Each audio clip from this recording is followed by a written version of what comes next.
Bismillahirrahmanirrahim. Assalamualaikum warahmatullahi wabarakatuh.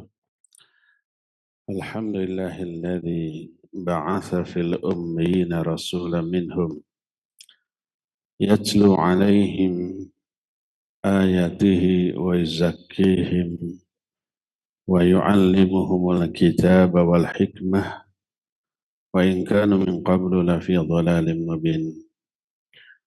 Wa asyhadu an la ilaha illallah al-malikul haqqul mubin. وأشهد أن محمدا عبده ورسوله الصادق الوعد الأمين والصلاة والسلام على أشرف الأنبياء والمرسلين وعلى آله وأصحابه أجمعين ومن تبعهم بإحسان إلى يوم الدين وبعد. Jamaah Masjid Agung Al-Ukhwah yang Allah muliakan, para pendengar Radio Tarbiyah Sunnah Bandung, Radio Roja di beberapa kota dan beberapa radio lain, pemirsa Roja TV, Niaga TV, dan TV-TV lain, juga para netizen di mana saja Anda berada. Kembali kita berjumpa dalam pembahasan kitab Mukhtasar Ma'arijil Qabul. Kita sedang membahas masalah keimanan menurut konsep ulama Ahlus Sunnah wal Jamaah. Sudah 2 poin yang kita bahas. Pertama, iman itu turun dan naik, fluktuatif, bertambah dan berkurang. Bertambah karena ketaatan, berkurang karena kemaksiatan. Ayat dan hadis tentang itu sudah kita terangkan. Iman itu tidak flat, tidak tetap. Itu poin pertama. Kedua, kadar keimanan setiap mukmin berbeda-beda. Ada yang kuat, ada yang lemah, ada yang sedang, ada yang di tengah-tengah. Dan ini berdampak pada ibadah, muamalah, dan akhlak. Imannya kuat, ibadahnya rajin, berkualitas, dan berkuantitas. Kalau lemah imannya, ibadahnya juga malas-malas, asal-asalan. Kalau pertengahan imannya, ibadahnya juga pertengahan. Itu poin yang kedua. Jadi iman orang nggak sama, tapi berbeda-beda. 2 poin itu sudah kita terangkan di pertemuan yang lalu. Poin ketiga diberi judul oleh muallif Fasiqu ahlil kiblah mu'minun naqisul iman. Orang fasik di kalangan ahlul kiblat. Ahlul kiblat itu kaum muslimin. Orang fasik di kalangan kaum muslimin, dia dianggap seorang mukmin yang kurang keimanannya. Apa maksudnya? Maksudnya kefasikannya tidak menghilangkan imannya sama sekali. Masih ada iman? Masih. Makanya kita dapati orang-orang ahli maksiat kadang sholat. Orang itu berjudi. Orang itu mabuk. Tapi suka sholat. Para pezina. Waliyadzubillah. Kadang sholat mereka. Ramadan saum. Menunjukkan ada iman. Disebut kafir tidak boleh karena masih ada iman. Kefasikannya, dosa besarnya tidak mengeluarkan dia dari keimanan, tapi tidak boleh disebut keimanannya sempurna. Kalau sempurna nggak mungkin berbuat dosa. Sehingga yang dimaksud dengan hadis la yazni zani hina yazni wa huwa mu'min wa la yasriqu as-sariq hina yasriq wa huwa mu'min wa la yashrabul khamr hina yashrab wa huwa mu'min. Tidak akan berzina seorang pezina kalau ketika zinahnya itu dia iman, dia mukmin. Maksudnya bukan kafir, tapi maksudnya sempurna imannya. Kalau keimannya sempurna nggak mungkin berzina. Dan tidak akan mencuri seorang pencuri kalau ketika mencuri imannya sempurna. Dan tidak akan mabuk orang yang mabuk kalau ketika mabuknya dia imannya sempurna. Ada iman tapi kurang. Sehingga terjerumus ke dalam kefasikan. Jadi orang mukmin yang berdosa besar, dia tetap disebut mukmin dengan keimanannya, tapi fasik dengan dosa besarnya. Dan yang dimaksud dengan fasik di sini fasik kecil, bukan fasik besar. Nanti akan diterangkan perbedaan antara fasik kecil dan fasik besar. Makna fasik kecil adalah dosa-dosa besar. Semua dosa besar oleh Allah juga oleh Rasulnya disebut, kadang-kadang disebut fasik, kadang-kadang disebut kufur, kadang-kadang disebut dolim.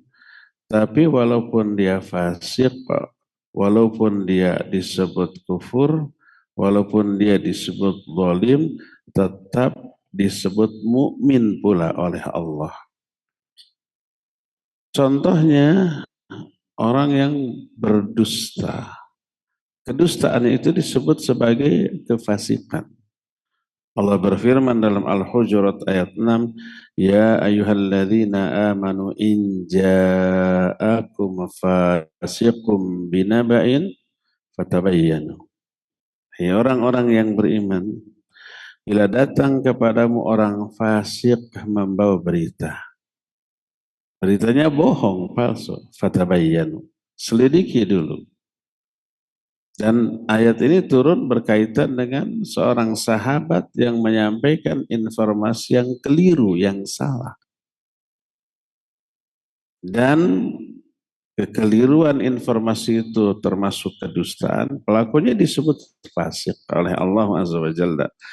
Dan pelakunya ini tidak dianggap keluar dari Islam, tidak dianggap murtad, tidak harus bersyahadat kembali. Walaupun fasik oleh Allah Azza wa Jalla, orang itu disebut mukmin.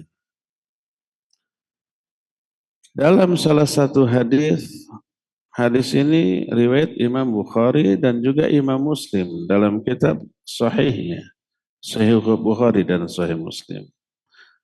Berkata Nabi SAW, sibabul muslim fa fisqun au fusuqun wa qitaluhu kufrun. Mencela sesama muslim fasik. Memeranginya, membunuhnya kufur. Dua-duanya mencela dosa besar. Karena oleh Allah dilarang. Ya ayyuhalladzina amanu la yaskhar qaumun min qaumin asa ayyakunu khairam minhum wala nisa'u min nisa' asa ayyakunna khairam minhunna wala talmizu anfusakum wala tanabazu bil alqab. Jadi semuanya itu haram. Jangan saling menghina, jangan saling mencela, jangan saling memberi gelar-gelar yang buruk, haram. Di akhir ayat wa man lam yatub fa ulaika humul fasiqun. Siapa yang tidak tobat dari semua itu fasik dia. Mencela sesama mukmin fasik, memeranginya kufur.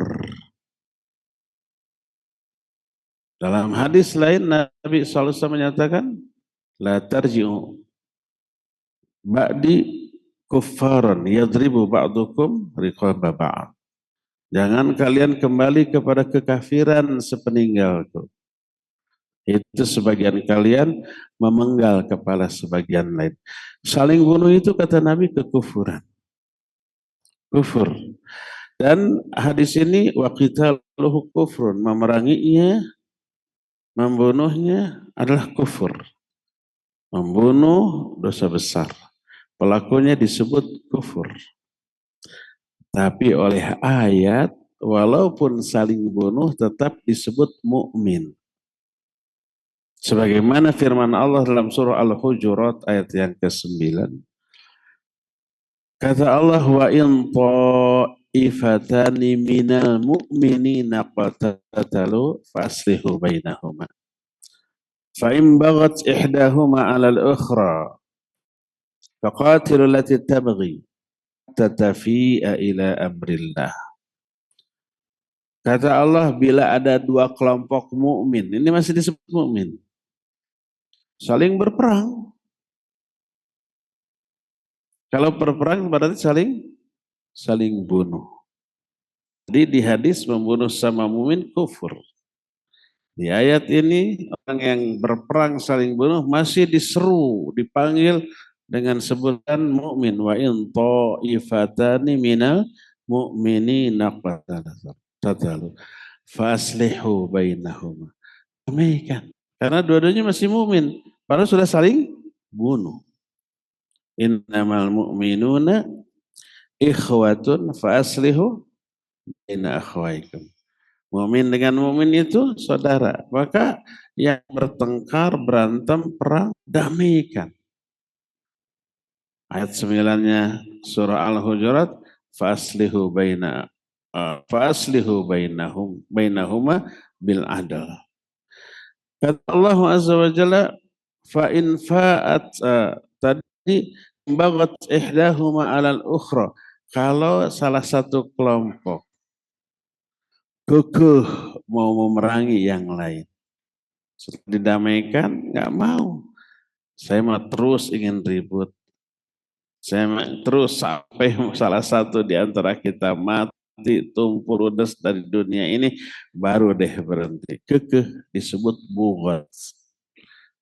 Fa'im baghat ihdahuma 'alal ukhra faqatilul tabi. Perangi yang bughat tadi, yang nggak mau damai tadi, perangi. Diperangi, tapi mereka tetap muslim. Kalau diperangi berarti dibunuh ya? Ya iya, ini bukan peperangan. Bukan perang-perangan pakai pedang-pedangan yang bodoh-bodohan, yang dari kayu, bukan. Benar. Fa in baghat ihdahuma 'alal ukhra faqatilul lati tabghi. Perangi orang yang bughat tadi, yang enggak mau damai tadi, sampai kapan? Hatta tafi'a ila amrillah. Sampai mereka kembali kepada agama Allah, sampai mau damai lagi. Fa in fa'at, kalau sudah kembali, faslihu bainahuma bil adl. Damaikan di antara keduanya dengan adil. Jadi dalam hadis bunuh-bunuhan disebut kafir, dalam ayat yang bunuh-bunuhan disebut mukmin. Bertolak belakang enggak? Enggak. Siapa yang mengatakan hadis tadi bertolak belakang dengan ayat ini, otak dia yang membenturkan dua keterangan wahyu yang sahih. Padahal tidak bertolak belakang, malah memberi penjelasan yang lebih detail sebagaimana nanti akan diterangkan. Demikian juga ayat tentang qisas. Orang yang membunuh dan yang dibunuh masih dianggap mukmin oleh Al-Qur'anul Karim. Sebagaimana firman Allah Azza wa Jalla dalam Al-Qur'an dalam surah Al-Baqarah 178. Kata Allah, ya ayyuhalladzina amanu kutiba alaikumul qisasu fil qatla. Al-hurru bil hurr wal amdu bil amd wal untha bil untha. Faman ufiya lahu min akhihi syai'un fattiba'un bil ma'ruf wa ada'un ilaihi bi ihsan. Hai orang-orang yang beriman, telah diwajibkan bagi kamu qisas dalam hal pembunuhan. Kalau yang dibunuhnya hamba, balasannya hamba lagi. Kalau orang merdeka lagi. Laki lagi, wanita lagi. Begitu terus. Tapi siapa yang memberi maaf, maka itu lebih baik. tidak menuntut qisas. Nah, jadi dalam hadis lain Nabi SAW menyebut dua orang yang saling bunuh-bunuhan disebut saudara kalian.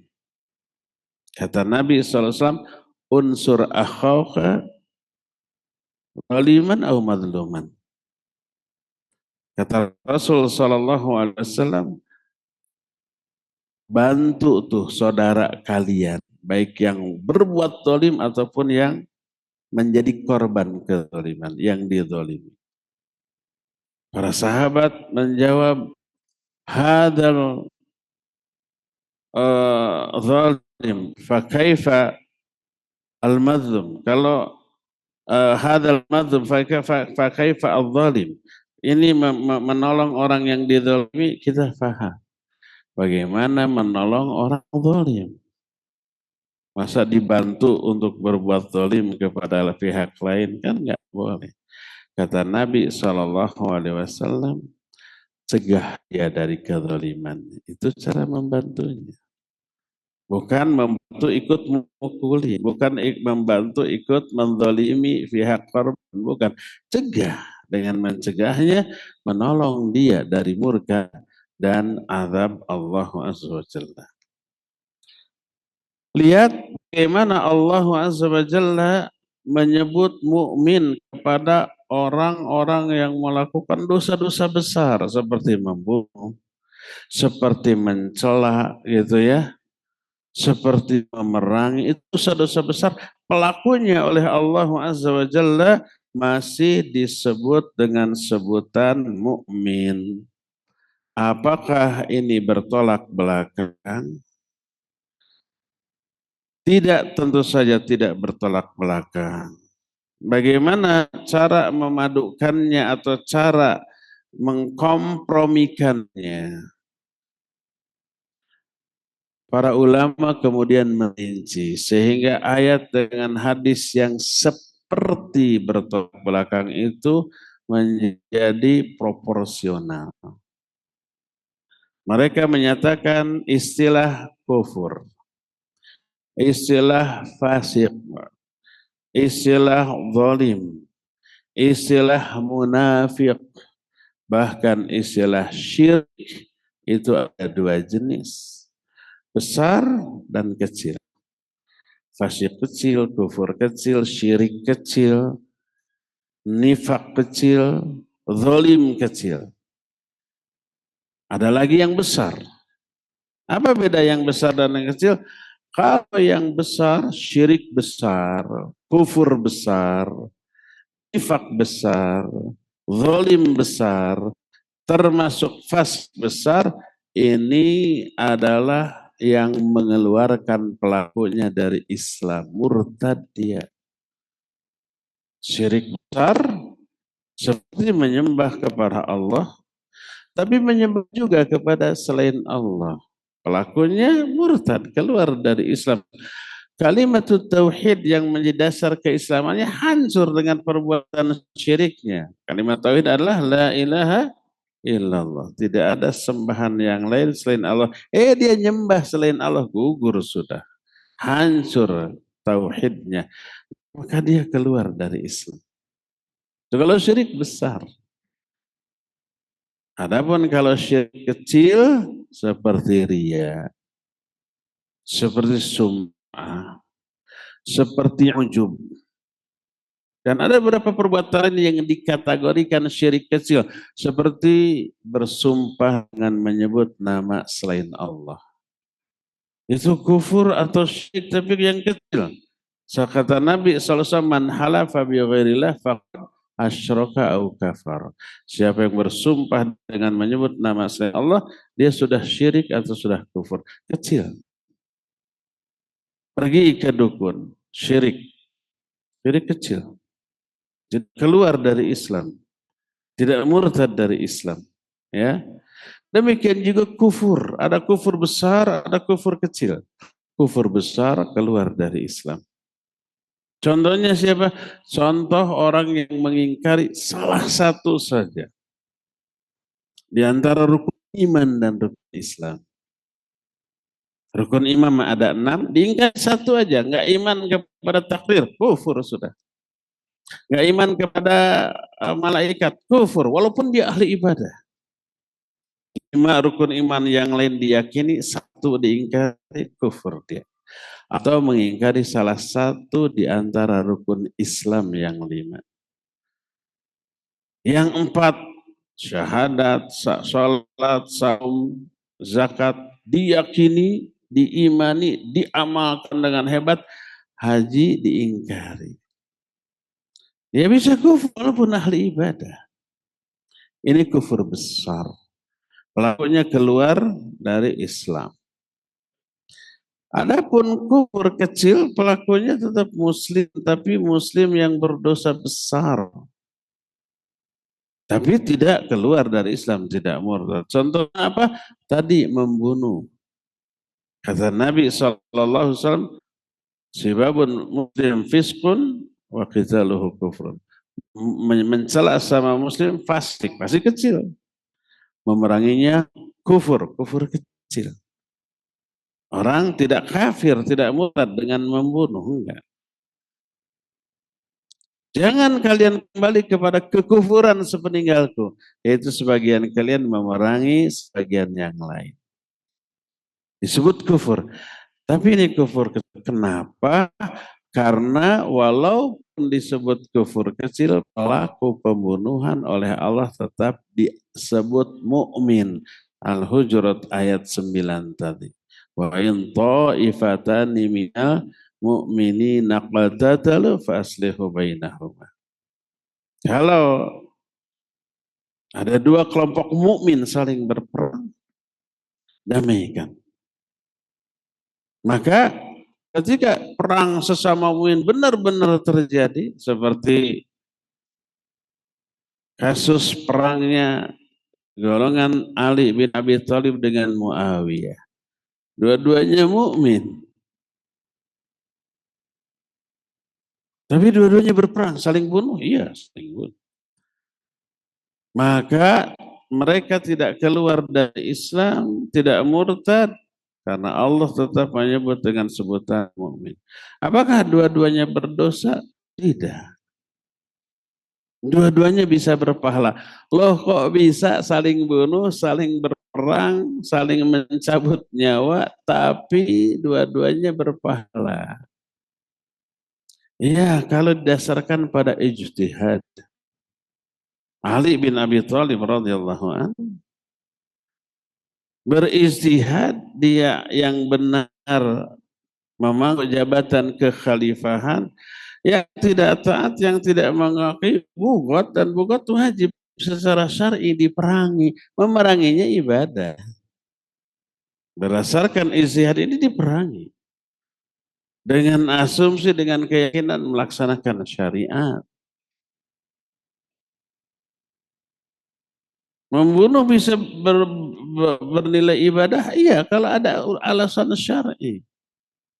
Seperti hakim menjatuhkan hukuman mati kepada seorang yang memang harus dihukum mati. Qisas sumpah dia membunuh seorang, ditangkap, kemudian disidang, harus dibunuh lagi. Hakim yang memutuskan, Al-Gojo sebagai eksekutornya. Al-Gojo itu berdosa apa berpahala? Berpahala melaksanakan syariat Allah. Hakimnya berpahala apa berdosa? Berpahala karena menerapkan aturan Allah Azza wa Jalla. Itu membunuh tapi berpahala. La yahillu damu mri'in muslim illa bi ihdas salas. Tidaklah halal darah seorang muslim kecuali dengan salah satu di antara 3 perkara. Pertama, as-sayyibuz zani. Orang yang pernah menikah lalu berzina. Baik masih punya pasangan, masih punya suami, masih punya istri, ataupun sudah janda dan duda, terjerumus ke dalam perzinahan, halal darah. Tapi dengan prosedur. Tidak lantas, ini ada yang berzina, langsung gabres ditusuk mati. Enggak boleh. tangkap dulu, setorkan ke hakim, disidang. Nanti dicari apa namanya uzur-uzurnya. Kalau ternyata menurut hakim, ya ini harus dirajam. Laksanakan rajam sampai mati. Hakimnya berpahala karena menerapkan syariat Allah. Orang yang melemparnya berpahala karena melaksanakan syariat Allah. Ini yang pertama, as-sayyibuz zani. Terus yang keduanya, selain as-sayyibuz zani adalah orang yang membunuh kisos. Dan yang ketiga adalah orang yang murtad dari ajaran Islam. Disebut kharaja an dini al-mufariqul jamaah, keluar dari agamanya, keluar atau melepaskan diri di jamaah. Hadis ini sahih riwayat Imam Muslim. Dan hadis ini disalahfahami dan disalahterapkan oleh sekelompok orang. Membentuk kelompok lalu disebut jamaah, siapa yang sudah tergabung lalu keluar, maka halal darahnya untuk dibunuh. Hadisnya benar, hadis sahih riwayat Imam Muslim. Lalu salahnya di mana? Istidlalnya, penerapannya, pemahamannya, interpretasi, penafsiran dari hadis ini yang keliru. Maknanya adalah murtad. Kalau murtad yang dimaksud jamaah di sini jamaah kaum muslimin. Al-Quran dan As-Sunnah sebagai sumber kebenaran. Man kana alal haqqi fahuwa jamaah wa in kana wahidah. Siapa orang yang berada di atas kebenaran, di atas Quran Sunnah, di atas Islam, dia jamaah walaupun sendirian. Karena Ali bin Abi Thalib menyatakan al-jama'atu mujamatu ahlil haq wa in qallu wal furqah mujamatu ahlil batil wa in kathuru. Jamaah itu berkumpul orang-orang di atas kebenaran walaupun sedikit. Adapun firqah berkumpulnya orang di atas kebatilan walaupun banyak. Jamaah atau firqahnya sesuatu tidak dilihat seberapa banyak pengikutnya, enggak. Tapi seberapa benar nilai yang mereka pegang. Nah inilah yang disebut dengan jamaah Islam dan kaum muslimin. Sehingga makna al-mufariqul jamaah, memisahkan diri dari jamaah, murtad. Baddala dinahu faqtulu. Siapa orang yang mengganti agamanya dari Islam kepada yang lain, bunuh dia. Tapi semua ini baik pezina atau kisos atau murtad, ini melalui prosedur. Hakim yang memberikan vonis. Kata hakim, ya ini setelah melalui persidangan, berdasarkan dalil ini, jatuhkan hukuman mati. Yang berzina tadi dirajam. Yang membunuh dibunuh lagi. Yang murtad dibunuh. Dengan prosedur. Dan dilaksanakan oleh ahlinya. Kalau bukan ahli, dipenggal kepalanya, nggak mati-mati. Karena lukanya hanya sedikit. Kalau oleh ahlinya, langsung putus. Tidak boleh semua orang, wah ini menurut syariat harus dihukum, langsung bros-bros setiap orang membunuh, nggak boleh, haram bagi dia. Kalau kita umpamanya lagi ke gunung cross country, terus menemukan orang yang berzina, terlihat oleh semua orang, nggak boleh, wah dirajam oleh kita, nggak boleh, dosa kita, bukan wewenang kita, harus melalui prosedur persidangan. Demikian juga yang murtad, demikian juga yang dikisos karena membunuh dan seterusnya. Nah, jadi walaupun halal darahnya, tapi mereka muslim yang berzina. Walaupun berzina, tetap muslim dengan keimanan yang dimilikinya, tapi pelaku dosa besar dengan perzinahan yang dilakukannya. Tapi sebesar apapun itu dosa, tidak mengeluarkan pelakunya dari Islam. Demikian juga yang mabuk, demikian juga yang berjudi, demikian juga orang yang merampok, mereka tetap muslim dan memperoleh hak yang sama dengan muslim yang lainnya. Kalau salam dijawab. Kalau dia menjadi imam, sah keimamannya, sah kita bermakmum di belakangnya. Mungkin ada tukang mabok jadi imam, mungkin. Asal jangan sambil mabok imam. Lagi normal, lagi biasa, bacaannya benar, gerakannya benar, sah untuk dirinya, sah keimamannya. Walaupun tidak afdol. Penjudi, tukang judi, kita tahu.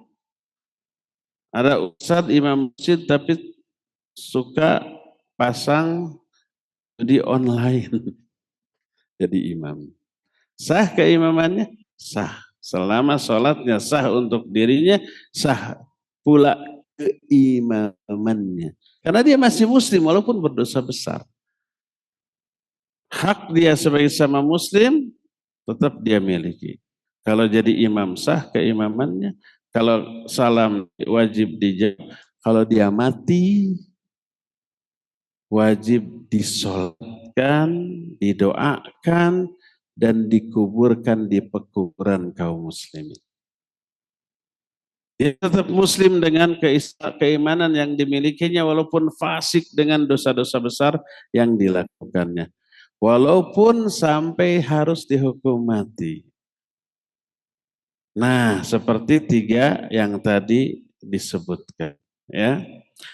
Oleh karena itulah ada kufur besar, keluar dari Islam, ada kufur kecil, tidak keluar dari Islam.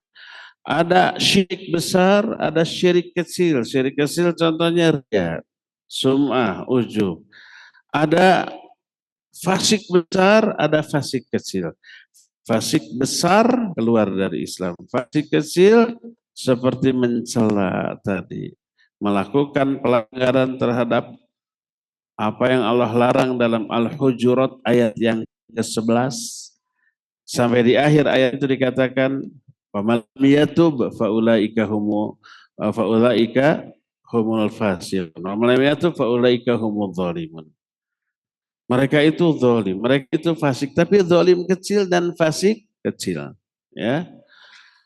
Adapun yang ke syirik besar kecil, kufur besar kecil, nifak, ada besar ada yang kecil. Nifak besar keluar dari Islam. Yaitu orang yang pada hakikatnya dia tidak percaya kepada Islam. Kufur, ingkar. Tapi menampakkan keislaman. Demi kepentingan dunia. Di zaman Nabi SAW, gembongnya itu Abdullah bin Ubay bin Salul. Terketahui semua ini munafik. Kenapa mereka Islam?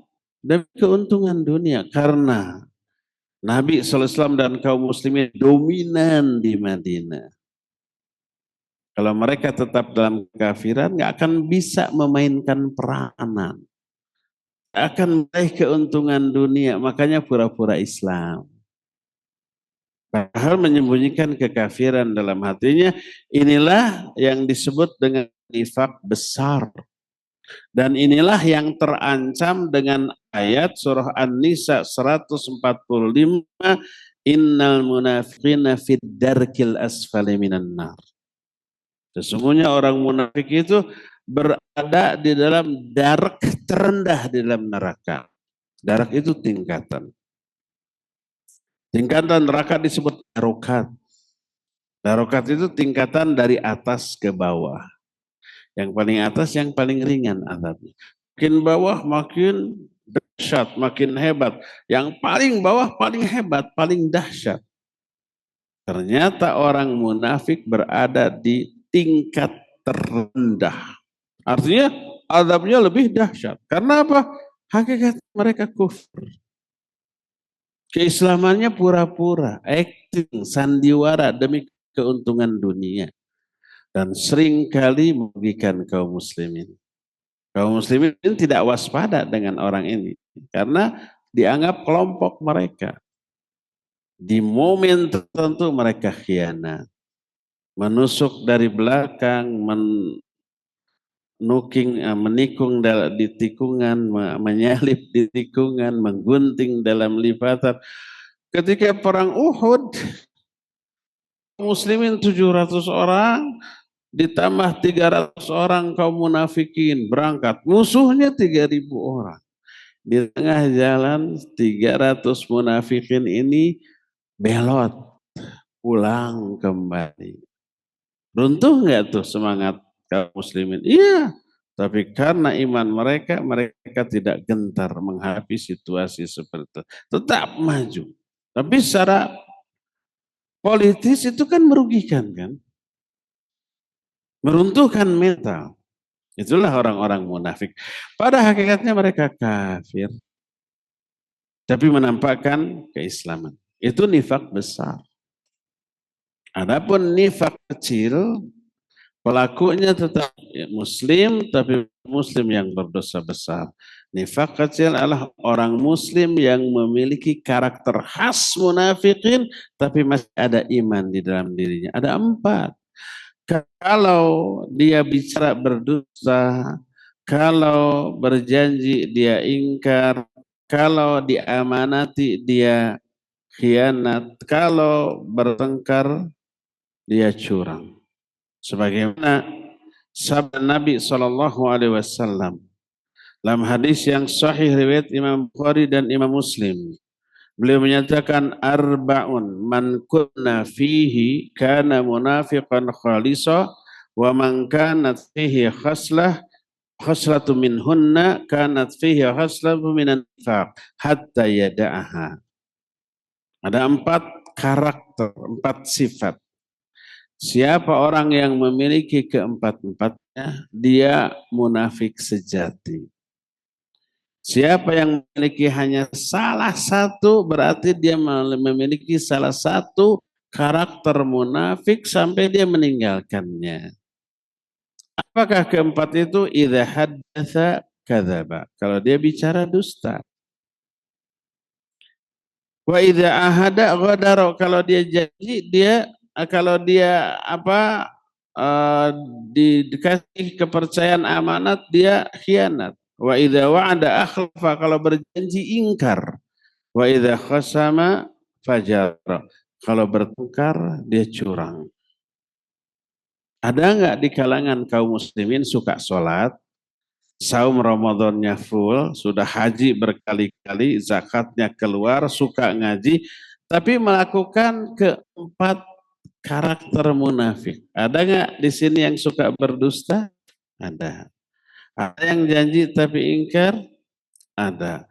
Ada yang diamanati khianat? Ada. Ada yang kalau bertengkar curang? Ada.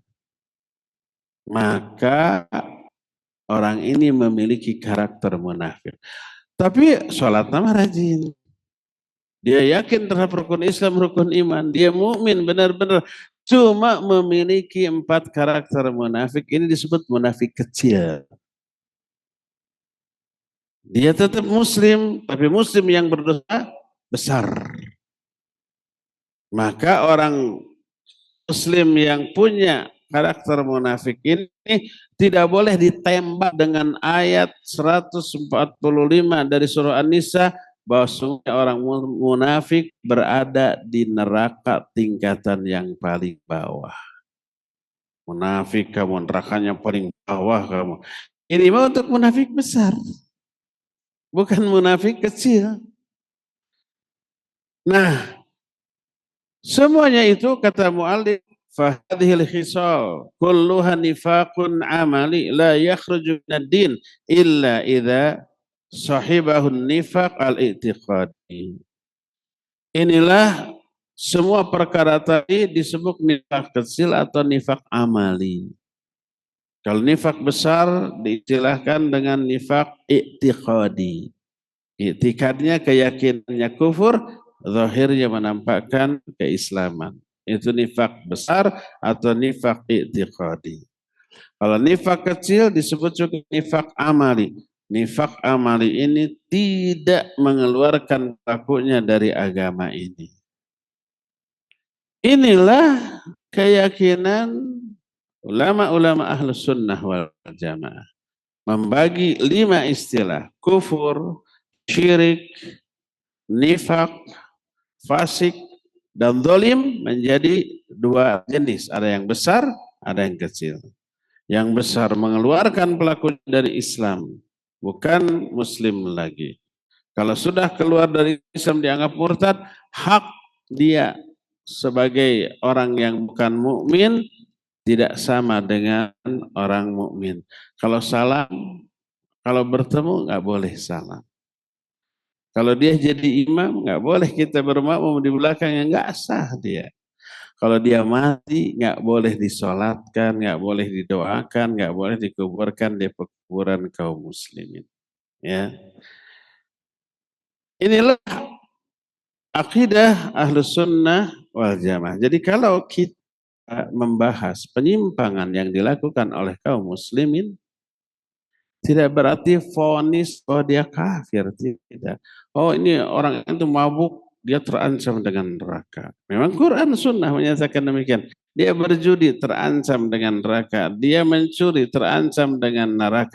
Tidak berarti dianggap kafir, tidak berarti pasti masuk neraka. Hanya terancam karena adanya ancaman Quran atau hadis tentang pelaku itu.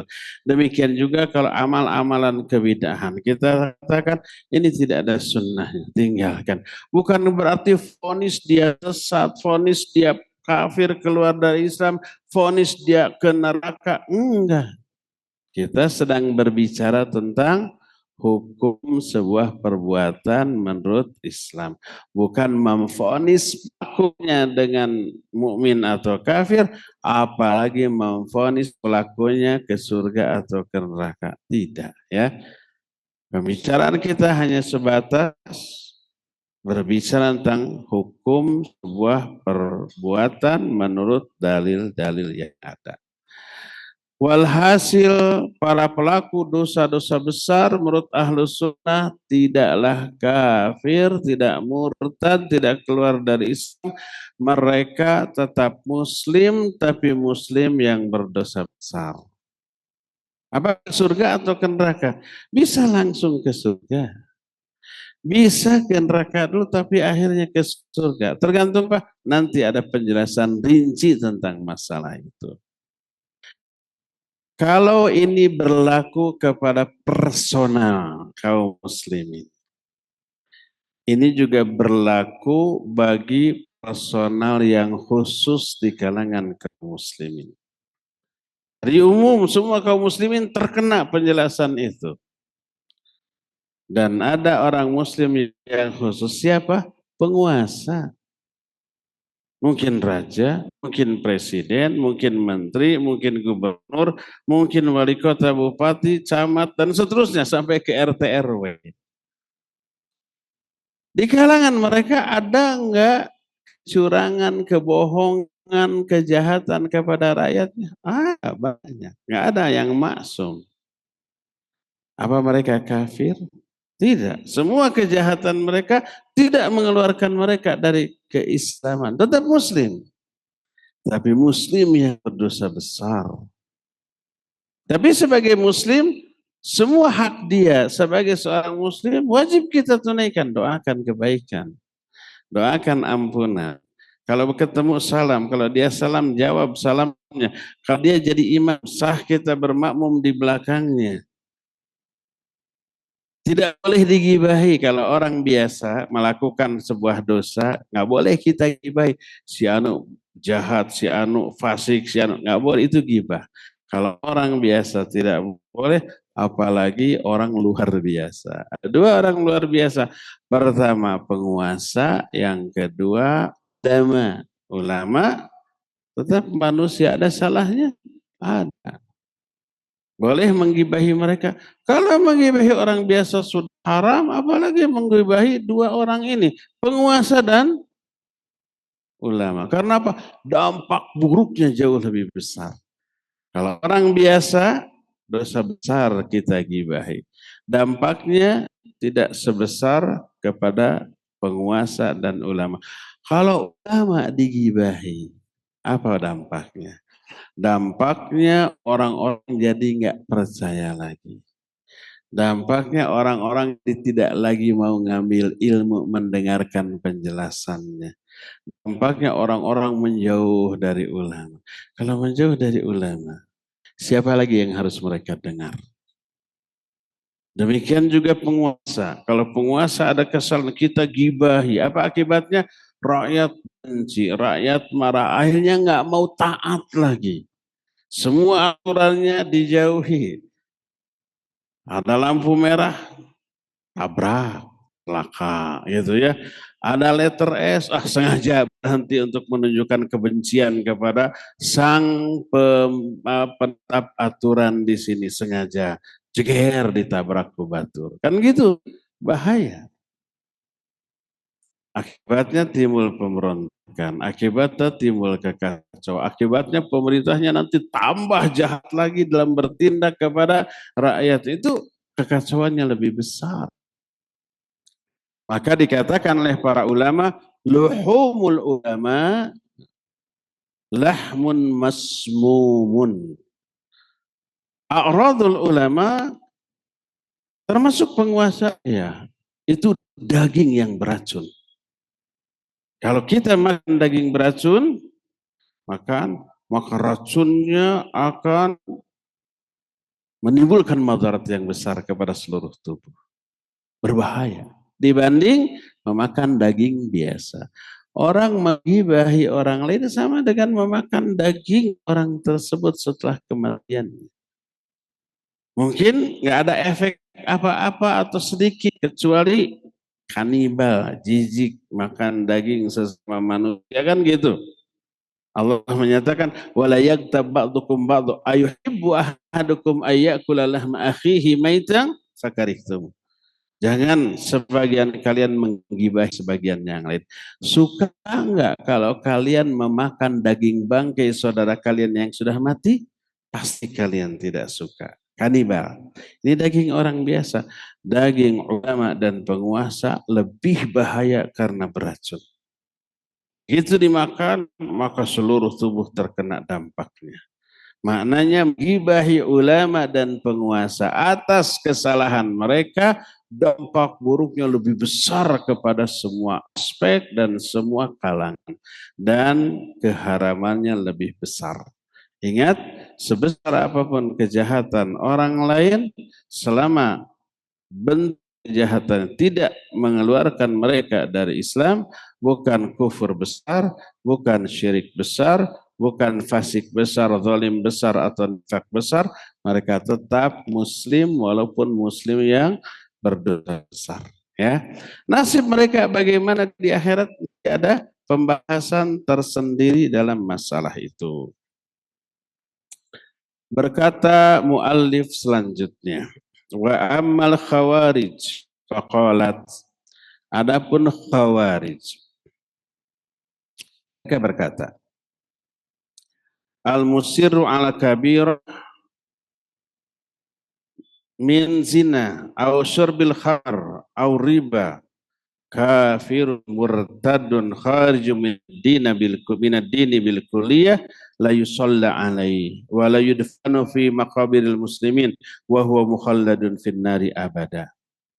Adapun khawarij menyatakan siapa orang yang terus menerus di atas dosa besar seperti terus-menerus berzina, terus-menerus mabuk, terus-menerus berjudi, terus-menerus makan riba, mereka kafir, keluar dari Islam, tidak boleh disolatkan, tidak boleh dikuburkan di kuburan kaum muslimin, dan kekal di dalam neraka selama-lamanya. Ngeri ya khawarij ini. Pelaku dosa besar dianggap kafir. Kalau ini diterapkan, mereka bisa mengkafirkan diri mereka sendiri loh. Ada nggak di kalangan kita yang terbebas dari dosa besar? Nggak ada. Setiap kita pernah berdusta, setiap kita pernah bergibah. Setiap kita pernah mencela orang lain. Setiap kita mungkin ada durhaka kepada orang tua. Itu semua dosa besar loh.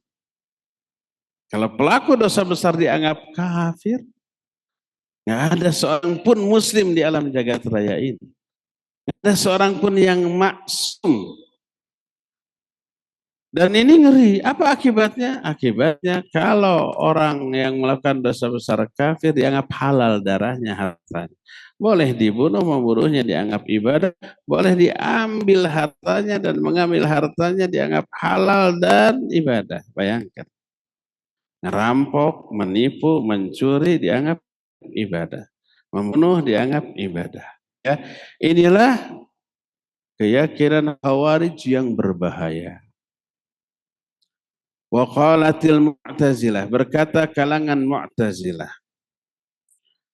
al-uswat laisu mu'minin wa laisu kafirin walakin nusammihim fasiqin faja'alul fusuq manzilah bainal manzilatain. Mu'tazilah menyatakan orang mukmin yang berdosa besar, ahli maksiat dari kalangan kaum muslimin, mereka bukan mukmin, bukan kafir. Kami menyebutnya fasik kata mereka, dan fasik ini status antara dua identitas. Muslim bukan, kafir bukan, di tengah-tengah. Disebut al-manzilah bainal manzilatain. Tapi mereka tidak berbicara bagaimana perlakuan kepada orang mukmin yang berdosa besar itu di dunia. Apa kalau mati dalam keadaan demikian disolatkan atau tidak? Kalau dia bertemu salam apa tidak? Kalau orang tadi jadi imam apa tidak? Tidak ada pembahasan di kalangan orang Mu'tazilah tentang hal itu. Kalau ahlu sunnah jelas.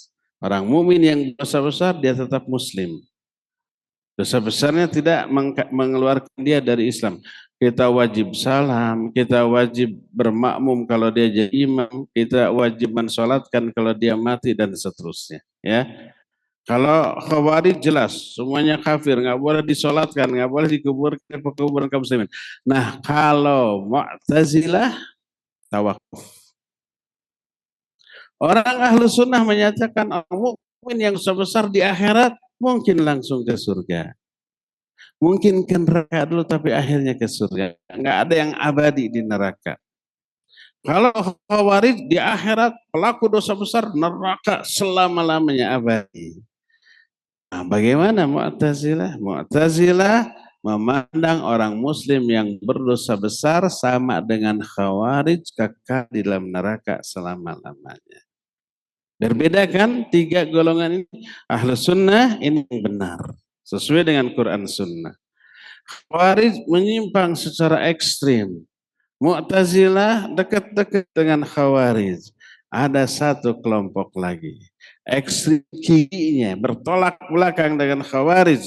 Mereka disebut Murji'ah. Mereka berkata la tadurrul ma'asi ma'al iman wala binaqsin wala bimunafah wala yadkhulun nar ahadun dzambin dunal kufril bil kulliyah.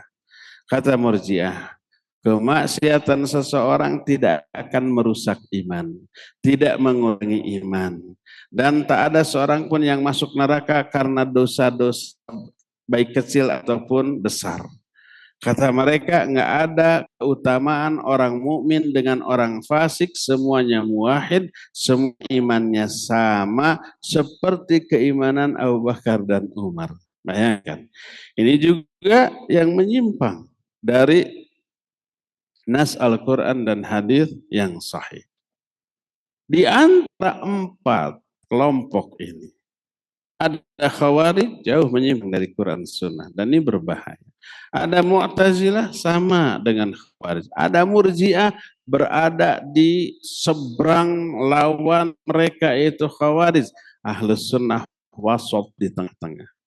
Yang muslim yang berdosa besar, mereka tetap muslim dengan keimanannya, tapi fasik dengan dosa besar yang dilakukannya. Walaupun fasik, dia tetap dianggap muslim. Salamnya dijawab, imamnya sah, Kalau jadi penguasa wajib taat, kalau dia mati wajib disolatkan dan dikuburkan di ke pekuburan kaum muslimin. Di akhiratnya terserah Allah. Nanti ada rincian. Mungkin langsung ke surga, mungkin neraka dulu, mungkin ditahan dulu di tengah-tengah, sebagaimana rinciannya akan kita terangkan di Jumat yang akan datang ya.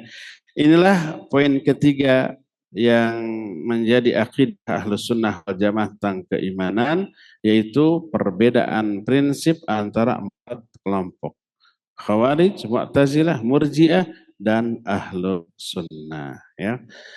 Nanti Jumat depan kita akan menjelaskan bagaimana kalau orang yang muslim berdosa besar, apa ke surga, apa ke neraka. Nanti akan kita jelaskan di Jumat yang akan datang. Sekarang cukup sampai di sini dulu. Subhanakallahum bihamdik, asyhadu an la ilaha illa anta, astaghfiruka wa atubu ilaik. Walhamdulillahirabbil alamin. Wassalamualaikum warahmatullahi wabarakatuh.